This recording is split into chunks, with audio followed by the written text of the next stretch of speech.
Real quick before we start, you did watch the 1951 version, right? Okay. Dude, I'm very anxious about this kind of stuff. Like my worst nightmare, not my worst nightmare, but maybe top 100 worst nightmares is coming onto this show and having watched the wrong movie. Now, there's part of me that's like, that would be funny and you would be completely understanding. I know this in my heart of hearts. And you would just be like, okay, go watch it and we'll record again. Yeah, yeah. But, the anxious part of my brain's like, nah, he's going to murder me because I watched the wrong movie. And with this one in particular, I knew there was a 2008 or 2006 version. So I'm looking at the Amazon rental page. I'm looking at my phone. I'm like 1951, 1951, 1951.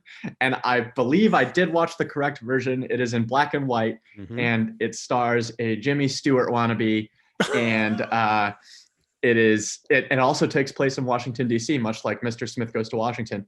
And this is Mr. Klaatu Goes to Washington. But yes, this is a long way to say I watched the right movie. Now, just to clarify, it's just Klaatu. I think someone made the mistake of calling him Mr. Klaatu in the movie, and he's like, no. No, just Klaatu will do. Yes. Well, that's good, because when I sat down to watch the 1951 version, I think it's because, and we're just going, by the way, I'm just, I was going to do a formal ramp up and everything, but we're already talking about it. So let's do it. We're in. Yeah. I put in the Blu-ray, which I've had on my shelf for years. I forgot. I think I bought it right around the time that the 2008 movie came out. And so it has, I don't know if you can see it. It has this cover, which very much looks like a promo for the 2008 version. I expect to see Keanu Reeves standing there on the spaceship. It looks like a blockbuster. Yeah. Like a big action movie cover. Right. And so I much would have rather they had I don't know if you ever saw the painted like 51 poster. It's gorgeous. I had a replica of it in my first apartment. But watching that, I thought, my God, is it possible Cole is watching Keanu Reeves right now instead of Michael Rennie? Here's the answer. It is possible. Anything is possible. But in this case, that will have to be happening in an alternate universe because I watched the right movie in this one. That's good. I also couldn't remember when you said you were going to watch it, because part of me was like, wait, I thought he was going to watch it a couple of days ago, so I'm not going to call him at 8:30 at night the night before we record and say, hey, can you also watch this movie? The meta of this show is so funny for me because like I choose when to watch a movie based on like its runtime and when we're chatting about it, and also what work I have to do. So like an hour and a half long movie like this, I can pretty much watch just like to start my evening. So I watched this at I think 4 p.m. And then by 5:30 I was ready to enjoy the evening with my wife. But a movie like what's that? Casino, the one we literally watched last. I have to carve out time to watch that, and it's so it's interesting. This one I was kind of like, I knew how long it was, and I said I'm just gonna watch it when I get a chance. And Wednesday rolled along. I didn't have plans for the evening. I wasn't busy. Finished up my work, and I was like, all right, let's do it. And Erin walks in, and she's like, she looks at the screen and looks at me, sees it's like a black and white older movie, and goes, how's this? Oh no. And I looked at her, and I looked at the movie, I looked at her, and I said, it's fine. I thought I raised both of you better than this. No. Well, and that's totally fair. This week I had 2 3+ hour long silent films to watch. Now, oh gosh. I'd initially, and they turned out to be great experiences, but I had initially carved out all this plans, these times in my calendar to watch them. But because my life is just generally crazy, it came down to I have to watch one and then the other kind of back to back within a 24-hour period. It was a nightmare, but I also loved both films. So, yeah. And the result was, what movies were they? They just went up on the show a few days ago by the time people see this. D.W. Griffith's The Birth of a Nation, which you might have heard about in pop culture as the triumphant origin story of the Ku Klux Klan. Excellent. Yes. And then the director's follow-up film the next year called Intolerance, which is essentially a rebuke to the values espoused in that movie. So it was a very, very interesting day. Okay, so it's kind of like a package deal. Almost. But the weird thing is, nobody talks about intolerance. They just talk about Birth of a Nation and how wrong it is. And I can totally understand why. There's some ungodly stuff in that movie, but it also is, you know, it's a very influential film in terms of the history of filmmaking. It came out in 1915, and everybody is like stolen from it. Oh, But geez. if you want to know, no, I mean like been influenced by, I should say. Well, no, I'm just saying 1915. Like, Dude, that's a long time. there are battle scenes in this movie, like a siege of Babylon in Intolerance from 1916, that rivals any of the battle scenes in Lord of the Rings: The Two Towers. And they were doing this without digital effects. It's mind Wow. blowing. You can actually watch it on Amazon, and that's the non-racist one for the I guess most part. like at that time, like people were content to just be like, yeah, I'm part of this movie and I don't have an Instagram to check. So I may as well just go all out. Get great, right? Indeed. Actually, you can, if you're interested, you can watch that conversation right now on YouTube. But so we are here to talk about The Day the Earth Stood Still. The movie is celebrating its 70th anniversary this year, 1951. It's hard to believe that was 70 years ago. Even I feel old, and I wasn't even around then. Part of the reason, honestly, I want to talk about this is this might be an interesting conversation because it is one of my favorite sci-fi films of all time. But B, Mhm. Robert Wise, the director, an author named J.R. Jordan wrote a book about him, which I'm in the middle of reading in preparation for an interview, which God willing will be up the same week as this conversation. And he writes about the day the earth stood still and the making of it. So I was thinking, it's been a while since I've Wait, seen who it. wrote the book? I'm sorry. Can you repeat Oh, that? his name is J.R. Jordan. Okay. For some reason, I thought you said Robert Jordan, who is himself a really respected fantasy author. And I was like, that's a weird thing for him to write. But anyway, sorry, continue. No, it's okay. But no, so it got me thinking about the day the earth stood still, and I hadn't watched it in forever. And I thought chances are you hadn't seen it. So why not give it a go? I'm very curious to find out what you think of this film and why. At what point did Erin walk in and you said it was fine? Was this the beginning? Was it towards the end? Did your attitude change about it? But first off, Cole, I'm going to leave it to you to summarize, synopsize The Day the Earth Stood Still, the 1951 version. Okay. Well, first of all, just to clarify, Erin's ribald, how is this? My response was intended to make her laugh as much as her question was intended to make me laugh. So my line was equal parts joking, seriousness, which we'll do. But The Day the Earth Stood Still is ostensibly a movie about an alien giving a warning to humanity that they need to live in peace so that they can eventually join the ranks of the echelons of aliens that presumably live elsewhere in our galaxy, universe, multiverse, etc. And the alien prompt that comes to deliver this message is promptly shot in the hip by an American soldier. So like that's all that tracks. And then Mm-hmm. he heals himself very quickly in a hospital and proceeds to go about town and live a normal life to explore what humans are like, all the while surreptitiously trying to get a message to people who are deemed important enough to take the message to heart of you must live in peace. And then there's a robot and and yeah, it's basically an hour and a half long intro to a movie that I would want to see a little bit more, but that I don't know whether it exists yet.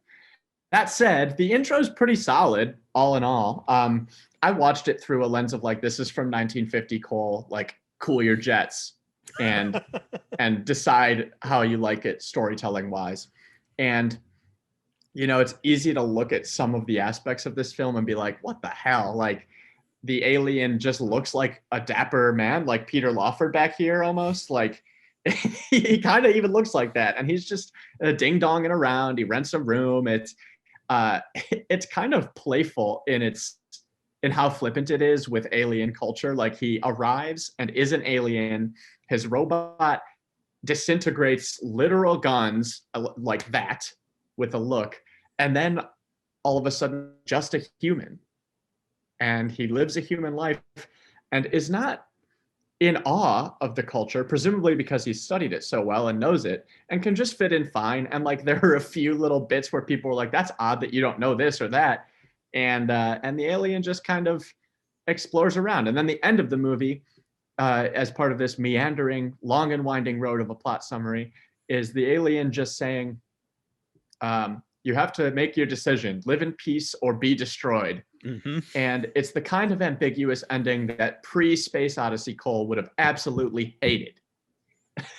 But it's the ending that Cole now can appreciate for what it is, and that the movie's message is kind of the theme. It's the movies go the results of this ultimatum. The movie's goal is to give the ultimatum. So it kind of is a message film. It feels, I guess where I'm coming from is I'm a little interested to see how humanity would react to that. And like, I want little bits of story about how people change or do not change based on this message, which is why I say that to me, it felt a little bit like an intro to a different movie. But that doesn't mean it can't stand on its own. And I think it does. So it's, there's a lot to unpack, and I have a few specific scenes that I can't wait to talk about. But all in all, like, I actually enjoyed watching it. Again, we've used this barometer before, but like, how many times did I pick up my phone, just instinctively during the movie? And I think it happened literally once, and it was because I got a message. And even then, I paused it, which is a significant development for any film, I think. The millennial correspondent ends up not picking up his phone. Anyway, I think I've talked for like 5 minutes, but there's my high level overview of the day the Earth stood still, which it really doesn't, by the way. It stays still for a half an hour. Well, yeah, but it's kind of like the Avengers: The Age of Ultron, which is the long weekend of Ultron. It's like watching Breaking Bad and saying, well, he doesn't break anything. Well, but okay, but then again, No, in the history books, well, he does. He breaks lives, through meth. that's true. That's true. But no, but in the history books of this movie's reality, 20 years from now, or in 2021, they're going to look back and be like, "Hey, remember that day the Earth stood still?" They're not going to be like, that lasted for a year. "Well, oh God." Well, sorry. That's one other thing I wanted to touch on is like this movie was great to watch in January 2021 because so much like take away anybody's political leanings and just everybody's watching all the news and anything that comes out related to COVID or Joe Biden's being elected president, like with bated breath. And watching it through that lens was kind of interesting because I'm like, this is a seismic event in the history of America because it's a president being elected during a pandemic when there has been the most divisive politician probably ever in office for 4 years. And it's like, how do you react? What path do you choose, right? And in this, that's almost exactly what happens, only it's not some elected official. It's a Cold War era alien coming and saying, you have to make your decision. And I actually enjoyed that we watched it now. I wasn't sure if you had made that decision consciously, but I was like, he's way smarter than I ever credit for. And I already give him a lot of credit in that regard. So, well, thank you. No, that was not a conscious decision. I usually. Are you going to edit this to say, yes, it was? No. I'm smart, but I'm not that smart. No, typically the way these things pan out is I plan out the calendar as far as I can. And then usually events just happen and it just feels kind of unfortunate or fortunate sometimes when episodes drop when they do, or when we watch movies when we happen to. Real quick, I want to say, I think you might be able to find this on YouTube, and I don't know if I've ever brought it up before, but there is an episode of the new Twilight Zone from the 1980s. There have been several iterations of that show, but this is from the 80s. There's an episode called "A Small Talent for War," and it's essentially the dark side or the dark version of The Day the Earth Stood Still, where an alien beams into the United Nations, and he says, "You have, I think, like 48 hours." To we've been observing your planet with this intergalactic federation. We've noticed that you're developing all these weapons and it's become a problem. We've noticed you've had a small talent for war, so you've got 48 hours to clean up your act, or else we're going to destroy you. So quick montage. This is only like a 15-minute episode. Quick montage, all the world's leaders coming together. They're destroying their weapons. They sign this like 3 phone books tall agreement showing peace and solidarity among the entire planet. The alien comes back. He flips through it. The guy at the UN is like, "We did it." And he hands him this book. The alien's flipping through it and he starts laughing. He's like, no, no, no, you don't understand. I said you have a small talent for war. We are a warlike civilization and you're no use to us unless you can play ball. so so he beams away, and the last shot is just all these spaceships closing in on Earth to destroy it. That's hilarious. You have to send me a link because I am desperate to watch this. Yeah, even though I've spoiled the hell out of it for you, it's fun, but it's also like, oh God, to watch. It's about the journey, not the destination. That's and true. I'm just starting. So as far as The Day the Earth Stood Still, yeah, I've seen this movie probably a dozen times in my life. It was one of my dad's favorite films. He turned me on to it at a really young age, and I revisit it every once in a while. But every time I come back to it, because a few years usually have passed, I forget a lot. So last night when I'm watching it, I forgot that when the spaceship lands, as you mentioned, Klaatu gets out, and then Gort shows up. As Klaatu is coming down the ramp, there's 2 soldiers in a tank. They're in a tank, and they both draw their handguns. Yep. I'm like, wait a second. I think the tank is enough. But I don't know, man. Maybe it's a decorative tank. Decorative but functional anti-weaponry tank. Well, also, I don't know that much about tanks except for what I've seen in the movies. Usually there's more than 2 people in them. So when Gort melts that tank, I'm like, I hope there wasn't a third person like down in the other part of it, because there usually is. But, again, what do I know? There's all sorts of stuff at here, but it's like, and all the decks and just the the production of it is pretty solid for 1950. I put myself in the shoes of watching this as somebody who hasn't seen Star Wars and Space Odyssey and Marvel and all these wonders of CGI, and I'm like, this, I would be flipping it. I saw this for the first time in 1950. Like, those guns disappeared, man. Like, it would be so fun. And I also like that when he melts the tank doesn't just disappear. It's like this, it's almost like melted wax on the ground. There's some kind of a remnant. I appreciate that towards the end, after they've encased Gort in this like new space age plastic polymer that's apparently is, harder to cut than, metal. He starts carbonite. Essentially. He starts melting his way out of it. And it's cool to see the effect, but also the sound is really interesting and eerie. And it's also a nighttime scene, just as he's literally disintegrated 2 U.S. Army soldiers, and Patricia Neal's Helen characters like sneaking up trying to deliver this message. Like, it feels like a dangerous, kind of a spooky moment at the end of what has been up to this point a mostly fanciful bit of sci-fi. Yeah, they did a job of making this robot who is obviously just like a guy in a fabric suit looking like a metal death machine.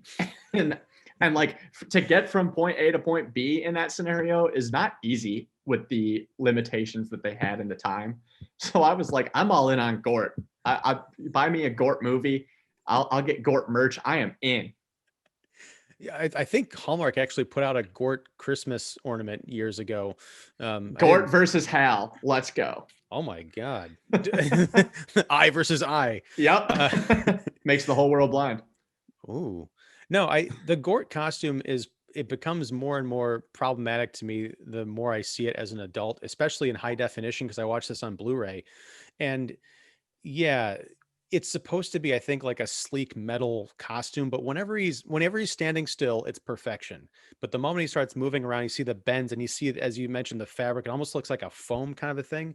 And there is a scene towards the end where he is turning and walking out of the spaceship, where I swear it looked like they were using a costume that had been damaged, because if you look at the leg, it's like shredded. You see it for just a brief second, but I'm like, what happened to that leg?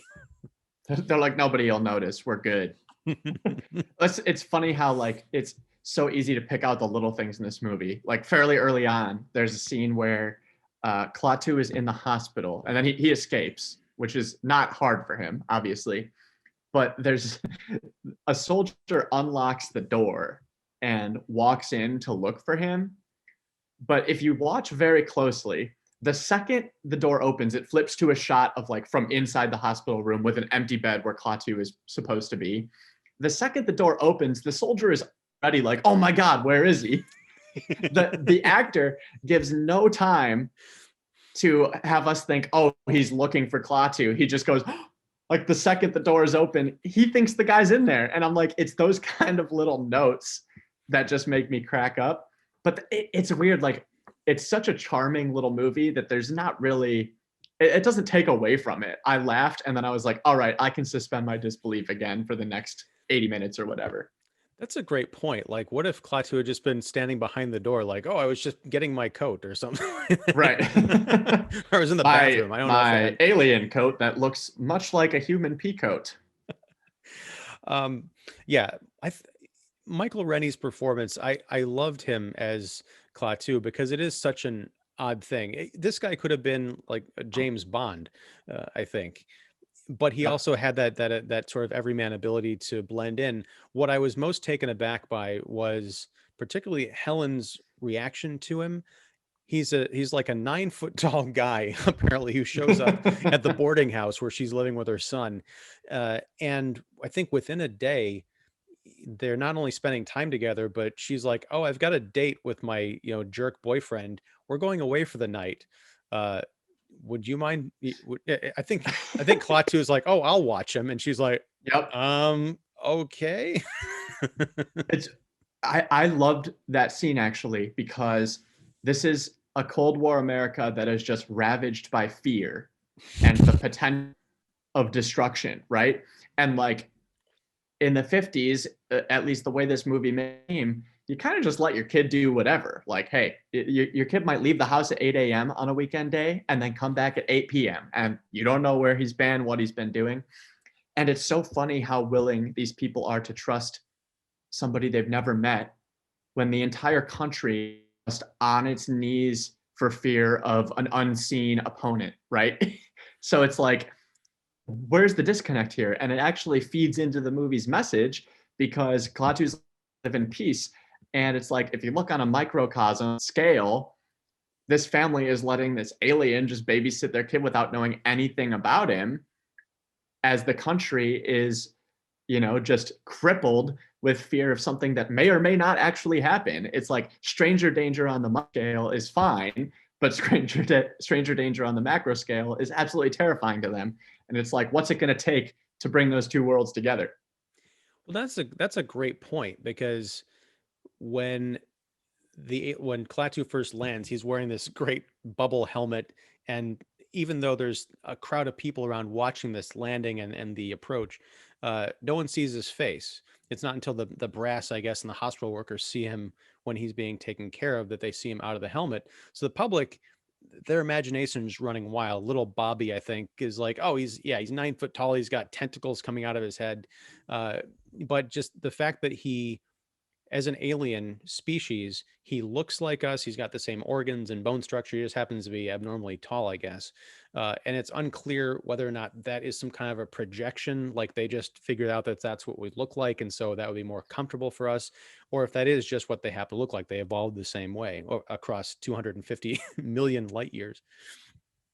But to your point, he is easily accepted by the people out in the street and by this family he's taken in. He earns their trust. Well, they trust him and he earns it back, which on that macro level, if you look at Americans versus I guess the Russians at that point, you can make an argument that if people were just able to get to know each other outside of BS politics and us trying to constantly blow each other up, maybe we'd figure out the big horrible threat to power lesson, which is, yeah, we can get along. We're cool. you know? Now Yeah, that's that's exactly it. that's my high-minded idealism, because you've got things like you have politics, you have religion, you've got centuries old struggles of whatever. But just on a human level, yeah, just this idea that when you get two people in a room, I think very rarely is there never a point where they can agree on something, even if it's just the weather. Right. It's the know your neighbors type of deal, right? And it's like, I don't know if there's studies been done, but I was at a live podcast show years ago, and it was a popular political show, and one of the guests was a Chicago activist, and she was on the South Side, you know, working with communities to lessen the violence, because that's obviously a very tough part of the city. And she had said something like, my organization's goal, and I wish I remembered it, maybe I'll try to look it up after the. She said, my organization's goal is to get everybody to know their neighbors' names. I was like, that's huge, because that's, you know, it's exactly what you're saying, is when you know somebody, you're more inclined to want to connect with them on some level, even if it's just knowing their name. Like, you know, how did we meet? How did we learn each other's names? It's that kind of deal. And that's interesting about this movie. Something that I read after the fact on a popular movie website called Wikipedia is this is commonly, people commonly draw a religious allegory from it, or they commonly view it as a religious allegory. And I wanted to get your read because, you know, it's a person coming from the heavens or another world, promoting peace, befriending a young boy and saying, you know, everybody has to live together. And then he is literally resurrected from the dead, and then, you know, ascends. This was the one paragraph on Wikipedia that I read, and I try to separate much everything in my religion whatsoever. So like, I did not read this allegory when I watched, so I'm not trying to say it's yet, but as somebody who's a fan, I'm curious what you have to say about that, or if you have ever watched the movie Lens, because I didn't get it, and then I read this paragraph and I was like, I could see that. Yeah, I mean, it's I don't know. I don't know. I don't think that really came up in the book when they were talking about it, because it was mostly about the filmmaking, and not so much the story that it was based on. So I'd have to go back and look and see if the story is full of allegories, or if this is something that just sort of came out in the screenwriting process, or even just something that was subconscious, you know, in the culture. But another bit, I don't know if that was in what you'd read, but something I picked up on. Uh, Klaatu basically takes some clothes and a suitcase, and when he's approaching the boarding house, he looks down at the suitcase and there's some initials on it. I know the last initial is C, so he adopts the name Carpenter, which is what Jesus was. And John, a disciple. Oh, was it John Carpenter? Is that right? I'm pretty sure what I read said John Carpenter, That'd be and it crazy, was because that's the sci-fi horror director who also made The Thing oh and yeah, yeah, yeah. Halloween and all that stuff. Now I want to see I was the listening actual to a John John Carpenter. Carpenter soundtrack. I like to listen to like ambient sounds when I work, and I was listening to one of his soundtracks the other day. Really? Wow, It that's was like cool. some Dylan sent it to me. It was some remixed like John Carpenter anthology That ambient. It was really cool. that makes total Unrelated. sense. No, that because that's the other thing is like not only John Carpenter is one of those annoyingly like crazy talented people who writes, directs, and composes, and like everything he does is iconic on some level. But no, now I just want to see the actual John Carpenter, the director, in a remake of The Day the Earth Stood Still as Klaatu. But no, but so yeah, there is that element to it, and I like that there is that allegory to it, but it doesn't hit you so far over the head that it's just kind of borrowing elements from that story and incorporating it into this new context. What I was Right. puzzled by at the end was he said, "We'll await your answer." And then he flies away. I'm like, well, how do we how do we RSVP in the positive or the Well, negative? that's the thing. Like, do they just stop? Do they just is that their answer? You know, I don't know. And like the president didn't get the gift because when Klaatu shows up, he has this like weird sonic screwdriver device and is like, this is to help you study other planets. And it literally looks like it's made to like carve out somebody's eyeball. And then somebody shoots him. And it's like, well, those are the kind of plot holes in this movie that if you're watching it through a hypercritical lens, you're like, put your nose up at it. But at the end, I'm like, I'm sure they will await the answer, and they'll probably be waiting a long time because he didn't really like leave them a note or anything. That's true. I just that thing looked like a needle blossom that opened up. I understand that in Klaatu's culture, that's probably it's like the handshake. You come out, you open this thing up, and the other person reciprocates. But if they've been studying us through radio waves or whatever, they have to have assumed that's not how you greet people in any culture on planet Earth is by pointing something at them and going. We humans what we don't understand. Oh yeah, we're big fans of the of the unknown and tolerate differences oh so well. Um, no, so the other thing that I always thought was really funny was there's a giant newspaper headline. This is apropos of nothing except for where we are in 2021. Washington quarantined, no one permitted to leave the city. I remember seeing that and I was like, my gosh, this thing is prescient in so many ways. um, so what did you think of the Patricia Neal, the Helen character? Oh, I thought she was fantastic. I thought she was probably one of the best actors in the entire movie. Um, I just, I don't even know if it was related to the plot that much. I just kind of bought into this character of like a single widowed mother who sees the good in people and is trying to make the best for her son. And it's like, what a great little vignette to give to this alien to kind of see the hope for humanity, because she helps him at all corners, even when he reveals all of his what could be read as dark secrets, right? Um, as even after he locks her in an elevator alone for a half hour with him and only him. It was a fun little, you don't get a lot of stories that kind of have that through line of hope without much turmoil, you know, to like point or dampen it. And that's what I liked about her. I especially like, is it Bobby the kid's name? Yeah. And I liked that storyline where he's taking Klaatu on a tour of Washington, D.C.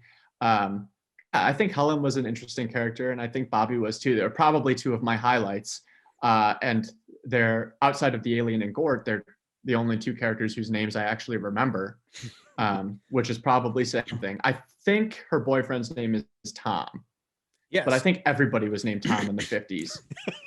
Tom Stevens. Yeah. Tom Rush, my dad. Hey. Was he born in the 50s? He was, yeah. Oh my God. Very late 50s though. That doesn't help me, Cole, because I was born in the 70s. I'm trying to feel, I'm thinking like, oh, I'm not that, oh shit. Well, my mom was born in the 60s, so I'll give you that. Okay, thank you. I will take that. But no, it's funny. The Tom Stevens character is the boyfriend who is very jealous and like late in life obsessed with becoming famous, to the point where he'll sell out his girlfriend, soon to be fiance's, maybe new friend, new housemate to the military when she's begging him not to.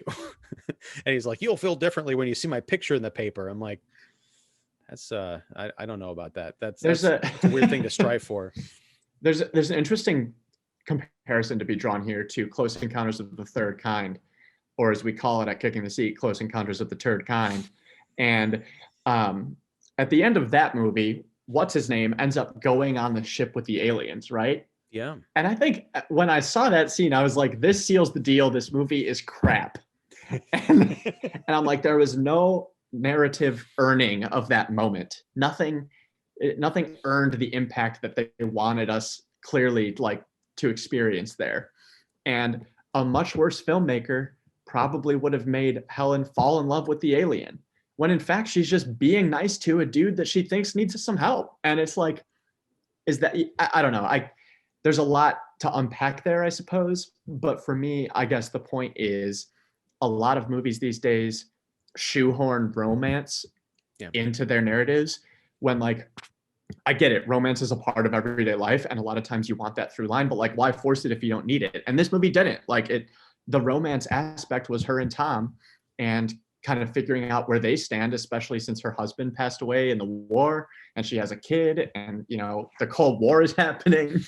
So there's just I liked how this movie handled a human's relationship to an alien. Now, obviously, this alien looks just like a human, so maybe it's a little easier for her. Whereas Close Encounters of the Third Kind, they look nothing like us. They look more like our traditional idea of what an alien could be. And then he just goes onto their ship, probably to be dissected in Close Encounters. I still don't know what happened there. I'm still angry about it. But I'm mostly angry. I'm mostly angry because he left his kids behind, and you know, his wife, whatever. They were on the rocks, but like, yeah. We don't need to go off on that again. That thing. Well, it's like, let's think about how aliens are portrayed in sci-fi media, right? Like there's so many different takes.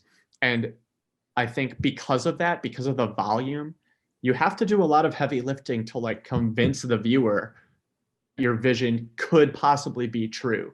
And I think that um, this movie doesn't necessarily get a head start because they don't have the effects to make him uh, look like other than a human, you know, but they bring the robot and the spaceship in, and that kind of sells you on the idea. Whereas if you take something like, of course, 2001, they just create something that is so beyond comprehension that you instantly buy it, right? Hmm. Prop movie for doing the legwork to make us think, oh, he is an alien. Even Yeah. though he still connects with humans very well, I thought that it did a really good job of storytelling in such that it made me my disbelief in so many different regards. And that's why I'm impressed with it. Like, you know, we were joking earlier, but overall, I came out actually liking the movie, and I'm not rushing to watch it again, but it's like, it's a really interesting take and is a product time in the complimentary way I can possibly say. Like that's kind of where I stand with the whole alien portrayal thing. Yeah, I like the detail of you know, when he and Bobby are hanging out at the park and they want to go to the movies, and he's like, I don't have any money, and Bobby was like, oh, I got a couple of dollars, and he said, do you think they'll take these? And he pulls like these little alien diamonds out of his pocket. Two And dollars, $2 $2. cash. Yeah. Um, but and I just love that little moment.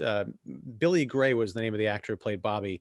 He was so, you know, fun in this movie, playing this kind of stereotypical like 1950s movie kid.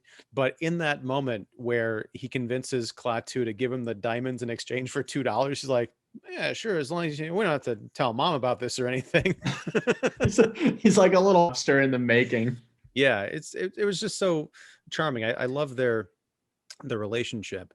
Um, uh, and the other kind of weird aspect to this movie is the Tom character and what he represents.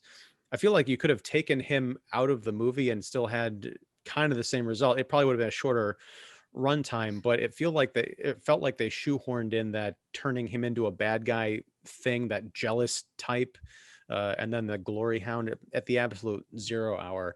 Wasn't so much on board with that. Or as much as I praised that scene earlier in the park at night where Helen goes to confront Gort and give the message of basically Klaatu's dead, but don't kill everybody. Uh, when she gives him that message, she does so after stumbling back over some chairs and falling into a corner. It's such a 1950s, like I can just see it on the poster, like, ah, kind of a moment. I'm like, that's not what this movie is, but I'll let it go because it's only like a minute of an hour and 30 minutes. Yeah, that one easily pulls you out. And it's interesting you mentioned the Tom thing. I wonder if storytelling has progressed so far, you know, since this movie has come out, and it was already progressing, you know, at this point. But did the director and the filmmakers subscribe to the idea that there has to be some villain, quote unquote? Like, movie to me is actually narratively progressive in that it really doesn't paint anybody as like the primary villain. It's especially impressive when you consider that it's about the US versus Russia, when like you kind of have, if this is an American movie, right, you kind of have an easy out, quote unquote, to make a villain. But instead, the villain of this movie is our own desire as humankind to express our beliefs on others through violence. When you bring in a complete third, that kind of blows everything up, metaphorically, into the question of, is this the right path? And once again, the more I talk about this movie, the more I like it, because it raises these questions in such a subtle way. And it doesn't even like, it doesn't ask you outright to think about these, it gives you the tools to do it on your own. And that's what I love when a movie does that. Yeah, and you know, it's not just the threat of violence, but it's also sort of the pride of politics. Because when Klaatu first talks to whatever government representative he gives his plan to, he says, "I've got a very important message, but everybody who's important on the planet needs to hear it. And the guy's like, I'll see what I can do. And he comes back and he's like, here's the message from, our guy saying, I'm not going to do it unless the Russians do it. And the Russians are like, we're not going to do it. And, we're suspicious of you hosting this alien, on US soil. So there's like this Mm-hmm. back and forth. Nobody trusts each other. And then you've got this other, basically Klaatu is given up. And it's not until I think the chance conversation with Bobby about the scientist we haven't mentioned, Professor Barnhart, who is the smartest person in the world, according to Bobby, who Mm-hmm. is open and connected enough to the scientific community, sort of outside the realm of politics, being able to network with global scientists to get them on board and hear Klaatu out. I think that says a lot about the condition people were in back then, and probably even the condition that they're in right now, if we want to talk about like trusting the science or at least the Mm-hmm. the scientists. Well, it's also like this movie kind of sparked a thought exercise that we once in a while like to explore, like with planes, trains, and automobiles. But like, what happens if you make this movie today? What changes do you have to make? Mm. And the scientist part is interesting because that applies particularly to just how everybody views climate change and the coronavirus and all these different things have become political issues. But even setting that aside, you think about how would an alien today get its message out to everybody? And I'm like, you have these social media platforms, you have everyone like, they would, if they had the tech to do it in the movie, they would probably just put it off on every platform ever. But then we'd probably think it was a hoax. Mm-hmm. Some other countries would probably think it was us doing it, or we'd all just think it was some conspiracy theorist going nuts and getting a bunch of follows. I thought that was cool because, well, they did make the movie in modern times. Now that I'm saying this like an idiot, and I'm wondering if they explored any of these implications. Well, this is a fascinating point, and I kind of want to go back and watch the remake because I don't think I ever saw it. I think I avoided it on principle because again, I love the 51 version. And back when they made this movie, Keanu Reeves still wasn't quite the Keanu Reeves that everybody knows and loves today. He hadn't gone through the Wickessance. Mm-hmm. So I might want to give The it a shot. Wickessance. Yeah, sorry. But the thing is, this was in 2008, so they're making it in 2007. This is before we had like really Twitter and Facebook. I think like MySpace was a thing, but They social were all media, just like on the rise at that point, if at all. right? I mean, social media wasn't really a thing. It didn't have the global stranglehold on the way that we perceive reality that it does today. So that I would like to see how they try and do that in today's era, but also to that far-flung era of 2008. It's fascinating to think how they might have done that. So I'm gonna go check that out at some point. Like, could 1950 version possibly be more realistic than the 2008 version? And like, it very well could be. It's remarkable how forward thinking this movie was, and it's 70. It's crazy. I like, in my head I still categorize 1950s as like 50 years ago because I just think of 2000. Same here. Yeah. It's just absolutely nuts to me, like, that a movie that old can be so relevant. And I guess that's it. It's like the point of this whole series is art is relevant no matter what's happening or when it was. Well, and that in addition to this series, because I'm kind of walking you through a bunch of older films, but on some of the other series that I do with other people, I'm the millennial correspondent in that Mm-hmm. friends like Pat McDonald are taking me through the movies of like the 60s and the 70s.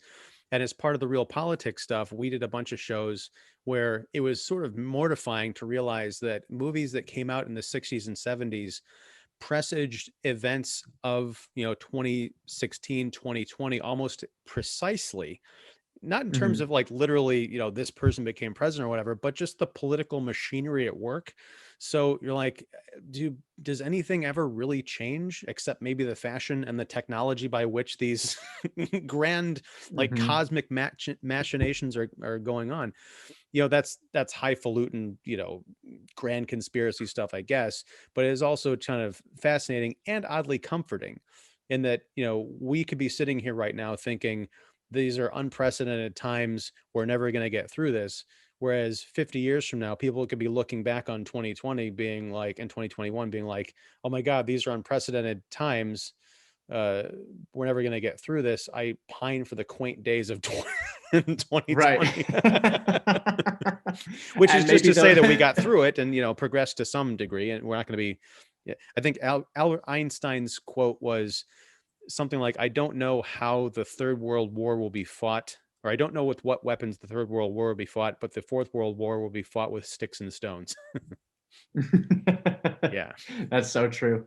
That's this I mean, that's a credit to them that it brings up these huge kind of thought exercises that some movies just don't. We we watch some movies and they don't spark this kind of thing, and I think that's to The Day the Earth Stood Still's credit. There's a lot here, and if you watch it mindlessly, you're not going to get any of that because you're just going to think it's a movie from the 50s. What is there to read into? But it has ideas worth exploring, and that's really interesting to me. Yeah. One of the most interesting things to me is the director Robert Wise, because he's one of those directors that, much like the Coen brothers, he's impossible to pin down. You start naming movies, and then you have to skip around several different genres to get the whole filmography. For example, the guy who made this picture made Star Trek: The Motion Picture, a decade later, which shouldn't be a surprise. But he also did West Side Story and The Sound of Music. Mm-hmm. So that's just what? Yeah, seriously. I had to. It took me a minute to process exactly what you said. I was like, "Yep, that I'll check." Wait, what? Double take. Yeah, he did. I think like 40 movies during his career, and he did everything from westerns to kind of crime thrillers to like romance. One of the cool things about reading this book is the way they referred to Robert Wise is that his style was that he didn't have a style, but he did everything that needed to be done to make the movie that the script demanded, which is something I never really thought about before. But from the few films of his that I've seen, that's exactly right. You can't really pinpoint. It's not like a Kubrick where you can see these little signature flourishes Right. different places. But in an age of genre porn, that's like a really cool stamp to have on your director portfolio, I think. Yeah. Well, speaking of stamps, I think we're about ready to stamp out this conversation. Yeah, I have one thing unrelated. It's related to movies, unrelated to this movie to add. But Erin and I have started, probably sparked by this and recommendations from friends, but Erin and I have discovered that like if we have the option to watch something, we will almost always watch. And it's just what we do, right? You cut out a second. You'll always what? If we have the option or the time to watch something or do something, we will almost always choose TV. Mm-hmm. So we come to this conclusion, and we made a TV show watch list. And then we were like, well, there are lots of movies we want to see. So we made a movie watch list. The problem is, again, if we have the option, we're going to pick TV. So we have dedicated a night per week to watching a movie, and we just alternate who picks, because we found that if we put it on our calendar, we actually end up watching it, which is great. And we've already watched 3 movies under this new system, which is very exciting. So I just want to quickly report on those 3, maybe a minute and a half max. And then I'm excited to share more about some of these other movies I watch I just want to kind of give you and the viewers a little head start here. But we watched Kubo and the Two Strings, which I adore. I wish I could possibly put into words how much I loved that movie. You hated it. Honestly, I am the only person I know that really disliked Kubo and the Two Strings. It was personal in many ways, but I just adored the cinematography, the music, the script. I loved it. And it's right up my alley. If you know, some of my other favorite shows are like Avatar: The Last Airbender, which is kind of stylistically similar storytelling wise. I have no fault with Leica or that. Like that studio, they put out some amazing stuff. They did Coraline, right? Yeah, but I rarely like any of the movies that I've seen from them strictly as like a movie going experience, like story wise. Put me to sleep. But anyway. Well, on to the next one, which is about it's similar to movies we've watched, and I want to talk about this too. But That Thing You Do, Erin has been asking me to watch it for years, and I'm always hesitant because I just like in my built up like what it's like, and it in my head I don't like that version of it. We watched this movie, and holy crap, did I have so much fun! What a fun movie! Tom Hanks is a genius. He's a gem. He's the best. And it was fun watching it through the lens of Ian and I have watched two like bands coming up stories. We did Almost, and then what was the other one we did? I can't remember. Oh, it's gonna bug me. Or did we not do another one? Or have I seen another one? I'm struggling. I know we did Almost I Famous. did see Pop Star Never Stop Never Stopping, but we did not. But Almost Famous we did. I'm trying to remember it. This was fun, kind of like the every band, like the one hit wonder story, and it was funny and it was relevant, and I loved it. And I then need to go the back and third rewatch one, that oh, sorry, one. go ahead. No, I was gonna say I need to go back and rewatch that thing you do. I remember liking the song because the song was a big hit when that Oh film came yeah. out. But I remember liking the song more than I liked the movie. But I also think that for whatever reason, I wasn't in the right headspace to appreciate that movie when I Mm-hmm. saw it because I saw it when I was like 20 years old. And I don't think I cared. But Well, yeah, it's I got to funny. check that out again. We were watching it, and I kept saying like, "Oh my gosh, so this is gonna happen," and I kept predicting like really odd twists in this. And Erin was like, "No, it's just like a fun movie, and like everything pretty much goes well for them." And I kept being like, "Oh, that's gonna cause discontent." She was like, "No, it's like stop getting your hopes up." And once I learned to expect like just a good, happy-go-lucky story, I really, really loved it. And then Well, the third movie. now I'm sorry. I just want to say that Oh, go ahead. I think Christopher Nolan should do a remake of that thing you do so that you can get the version that you want to see. Apparently, There you go. I'm trying to think of a pun, but I can't. Um, Memento. Nah, there's nothing there. Um, and then the third movie, and I am most interested to hear your thoughts of this one, is Birds of Prey.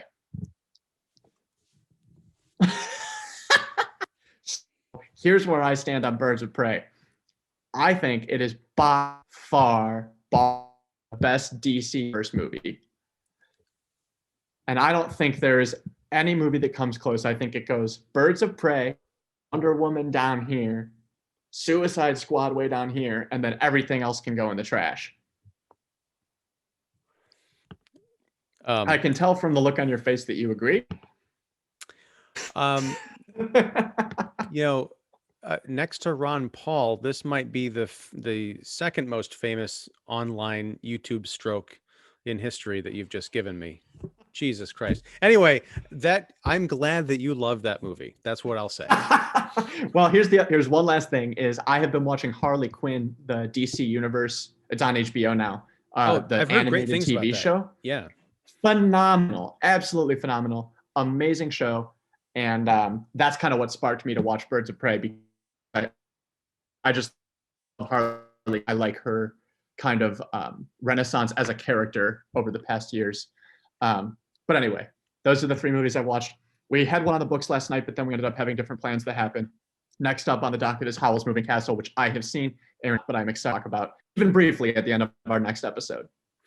I have not seen Howl's Moving Castle. I'm going, gradually Well, making I've my read the way. book too. I didn't realize it was a book. Yep. Wow. Yeah, I'm gradually making my way through the Miyazaki oeuvre, and they're all magical experiences. So yeah, that's Which another ones one I have gotta you watch. watched? I Oh my God, I'm totally blanking on them. My neighbor We have Totoro. recently watched Spirited. Watched My Neighbor Totoro. Yep. Yeah, And then we did Spirited Away. I was Those are the gonna two. say, yes, yeah, those are the two that I've seen, and I did see. I've seen I think two documentaries about Miyazaki, Mhm. and those are fascinating as well. Especially just there was one I can't remember the name of it. I'll have to tell it to you later, but it's him working in his studio, and this hotshot young team of animators comes in and says they pitch him like, we want to make a movie with you, and we're going to show you what we can do with 3D to enhance your 2D. And so these two generations of animators coming together and learning from each other, it's it's fascinating because he's skeptical at first, naturally, but That's then what I've heard. when you see what they do and you see him kind of critiquing them using his decades of 2D animation experience to help them evolve their 3D animating sensibilities, and then when they come back with what they've learned from him, and he's just, I won't spoil it, but yeah, I'll find out which that maybe it was Never Ending Man or something like that. I'll find it and send it to you. Well, that's fantastic. Keep me posted on any developments on your Ghibli slash Miyazaki watchings, because I put a bunch. I'm a sucker for animation. I put a bunch of animated films, including some of the Ghibli films, on our list. So I'm excited to work back on those. And then final thing is we do Silence of the Lambs next month, which is both a page to screen and for me a screening. It's going to be sort of a late screening for me too, because I think I've only watched it all the way through once in the theater back in 1991. Spoiler alert, that was the first movie my parents took me to see together after they got divorced. Oh, wow. Yeah. Well, I can't wait to unpack that one. Yeah, I've got issues. Yeah, so I go right from finishing a 460-page book about Robert Wise to cracking open Silence of the Lambs, which is at least shorter. This is my current read. I will stop complaining. Oh, it's nothing to complain about. It is. I agreed with my cousin-in-law that if I finish this by May, he gets me and Erin a round of golf. And if I don't finish by May, we owe him a round of golf. We have 400 pages left, so I'm on track. And then it's Silence of the Lambs. I was going to say, you probably started that like what, yesterday afternoon, and... This one's me because it's one of the big, like, it's not like a Lord of the Rings level in terms of importance, but it's close to that among fan readers, like that community. And it was published it started in the 70s. He wrote 5 books, and then he took a break and then finished them in the late 80s, early 90s.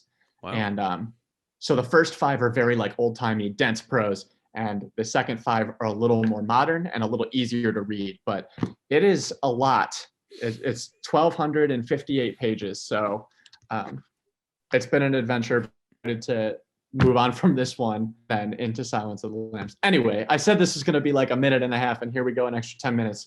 And I know we both have work to do. So I'm happy to call it quits on this episode, and I look forward big time to the next.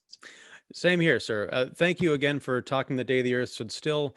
Cole Rush of The Quill to Live. I'm so lousy about introducing my guests at the beginning of this.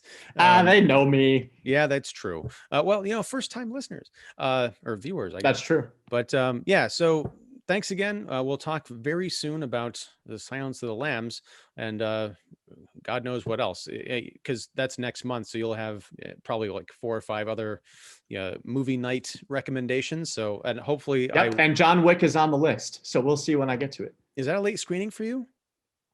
Yeah. I'm gonna share my list with you just so you see what movies we're thinking of. Okay, you're gonna be in for a treat, and I almost guarantee once you watch John Wick, you're gonna have to watch 2 and 3. Really? Oh yeah. Oh yeah. Better than The Matrix? Yes, Cole, it's better than The Matrix. Anyway. All right, man. Take it easy, and yeah, we'll talk soon. All right, later.